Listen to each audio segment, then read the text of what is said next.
السلام علیکم اسٹوڈنٹس، جیسا کہ آپ سب جانتے ہیں کہ اسکول نے آپ کے لیے آن لائن کلاسز کا آغاز کیا ہوا ہے۔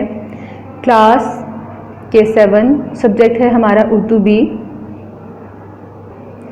آج ہم کریں گے واحد جمع صفحہ نمبر 87 چھٹی سے خاص تک، مذکر مؤنث صفحہ نمبر 103 بھائی سے پڑوسی تک، اس کے بعد کلمہ کی اقسام، اسم فعل حرف صفحہ نمبر 9، لفظی گنتی کریں گے 21 سے لے کر 30 تک، اور مضمون کریں گے علم کے فائدے۔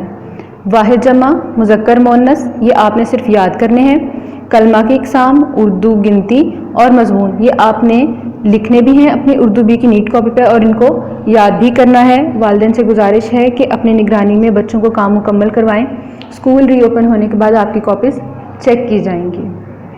واحد جمع ہے ہمارے پیج نمبر 87 پر، چھٹی چھٹیاں، چیونٹی چیونٹیاں، حاجت حاجات، حاجی حجاج، حادثہ حادثات، حوادث حادثہ، حواس حاشیہ حواشی، حالت حالات، حبیب احباب، حد حدود حدیں، حدیث احادیث، حرکت حرکات، حشرہ حشرات، حشرہ کہتے ہیں کیڑے مکوڑوں کو، حق حقوق، حقیقت حقائق، حلقہ حلقے، حیوان حیوانات، خاتون خواتین، خاص خواص یا خاصان۔ اب ہم مذکر مؤنث کریں گے صفحہ نمبر 103 پر، بھائی سے پڑوسی تک۔ بھائی بھاوج یا بھابھی، بھتیجا بھتیجی، بھکاری بھکارن، بیٹا بیٹی، پٹھان پٹھانی، پجاری پجارن، پڑوسی پڑوسن۔ اب ہم کریں گے کلمہ کی اقسام۔ کلمہ کی 3 اقسام ہیں، اسم فعل اور حرف۔ سب سے پہلے ہے اسم، ٹھیک ہے، وہ کلمہ جو کسی شخص جگہ یا چیز کا نام ہو اسے اسم کہتے ہیں، جیسے بلال حسن، پاکستان اور ہاکی وغیرہ۔ آپ نے اپنے ارد گرد پر اگر نگاہ ڈالیں تو آپ کو دنیا میں کوئی ایسی کوئی چیز اسٹوڈنٹس نظر نہیں آئے گی جس کا کوئی نام نہ ہو۔ ہر شے کا نام اس کی پہچان ہے، ہم کسی بھی چیز کو پہچانتے ہیں اس کے نام سے۔ یہاں پر جو مثالیں دی گئی ہیں بلال حسن، پاکستان اور ہاکی وغیرہ، اس کے علاوہ آپ اور بھی مثالیں لکھ سکتی ہیں، جیسے آپ انور لکھ سکتی ہیں، فیصل آباد لکھ سکتی ہیں، لاہور لکھ سکتی ہیں، مسجد لکھ سکتی ہیں، یعنی کسی بھی جگہ یا چیز کا نام جو ہے وہ اسم کہلاتا ہے۔ اسم کے بعد اگلا ہے ہمارا فعل یعنی کام، وہ کلمہ جسے کسی کام کا کرنا یا ہونا کسی وقت یا زمانے سے ظاہر اسے فعل کہتے ہیں، جیسے لکھا جاتا ہے اور کھیلے گا وغیرہ، یعنی اپنے کام کو ظاہر کرنے کے لیے ہم جو بھی بات کرتے ہیں، جیسے وہ کھیل رہا ہے، وہ لکھے گا، وہ پڑھے گا، یہ سب کیا ہے؟ یہ فعل ہیں۔ ہم جو بھی کام سر انجام دیتے ہیں اپنی روزمرہ زندگی میں وہ سب فعل ہے۔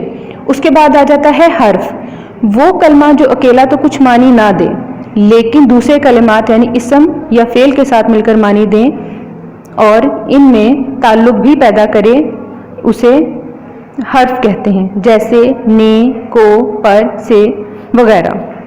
جیسے میں نے اسلم کو کتاب دی، اگر میں بولوں میں نے اسلم کتاب دی تو یہ ایک بے معنی سا جملہ ہے۔ جیسے ہی میں ایک حرف استعمال کروں گی میں نے اسلم کو کتاب دی، تو کو کے لگنے سے پورے جو جملے ہے اس کا معنی ہم پر واضح ہو گیا اور ہمیں سمجھ بھی آ گئی۔ آپ نے کلمہ کی اقسام یہاں سے وغیرہ تک، یہ وغیرہ یہاں تک اس کو لکھنا ہے، یہاں تک یہ آپ نے اپنی کاپی میں یہاں سے یہاں تک لکھنا بھی ہے اور یاد بھی کرنا ہے۔ اسٹوڈنٹس اب ہم مضمون کریں گے علم کے فائدے۔ علم کے معنی ہے آگاہی، واقفیت۔ علم ایسی قوت اور طاقت ہے جس کے باعث انسان کو دوسری تمام مخلوقات پر فوقیت اور برتری حاصل ہے۔ اللہ تعالیٰ نے انسان کو عقل و فہم اور علم کی طاقت دے کر زمین پر اپنا خلیفہ بنا کر بھیجا اور اسے بہترین صلاحیتوں سے نواز کر اشرف المخلوقات بنایا۔ اسلام میں حصول علم کو بہت اہمیت حاصل ہے۔ ہمارے پیارے نبی حضرت محمد صلی اللہ علیہ وآلہ وسلم پر نازل ہونے والی پہلی وحی میں ارشاد ہوا، ترجمہ: پڑھ اپنے پروردگار کے نام سے جس نے تجھے پیدا کیا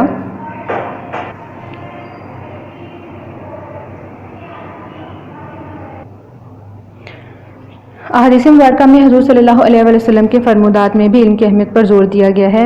پیارے آقا نے فرمایا، علم حاصل کرنا ہر مسلمان مرد اور عورت پر فرض ہے۔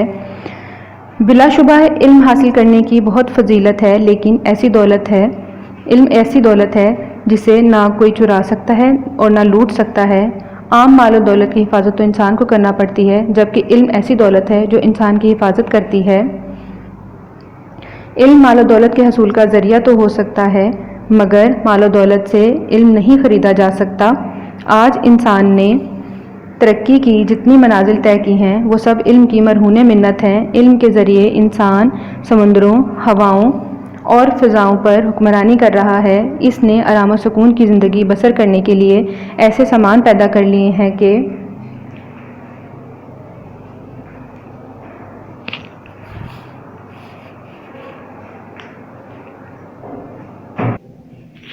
عقل دنگ رہ جاتی ہے۔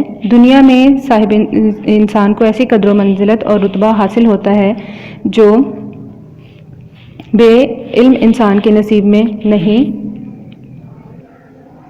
یہ ایک حقیقت ہے کہ جس کے پاس مال و دولت ہو اس کے بہت سے دشمن بھی ہو سکتے ہیں، مگر جس کے پاس علم ہو اس کے سب دوست ہوتے ہیں۔ علم کی بدولت انسان نے ترقی کی بہت سی منازل طے کی ہیں اور بہت ابھی باقی ہیں۔ سب سے اہم بات یہ ہے کہ علم کا راز عمل میں پوشیدہ ہے۔ بغیر عمل کے علم انسان کے اپنے کچھ کام نہیں آتا۔ تاریخ گواہ ہے کہ جن افراد اور اقوام نے علم و عمل کا رستہ اختیار کیا انہیں ہر طرح کی کامیابی و کامرانی نصیب ہوئی۔ تاریخ کے افق پر ان کے نام آج بھی جگمگا رہے ہیں اور ہمیشہ جگمگاتے رہیں گے۔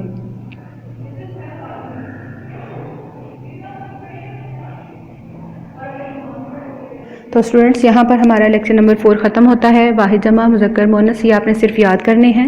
کلمہ کی اقسام، اردو گنتی، مضمون یہ آپ نے اپنی اردو بی کی نیٹ کاپی میں لکھنا بھی ہے اور اس کو یاد بھی کرنا ہے۔ اسکول ری اوپن ہونے کے بعد آپ کی کاپیز چیک کی جائیں گی۔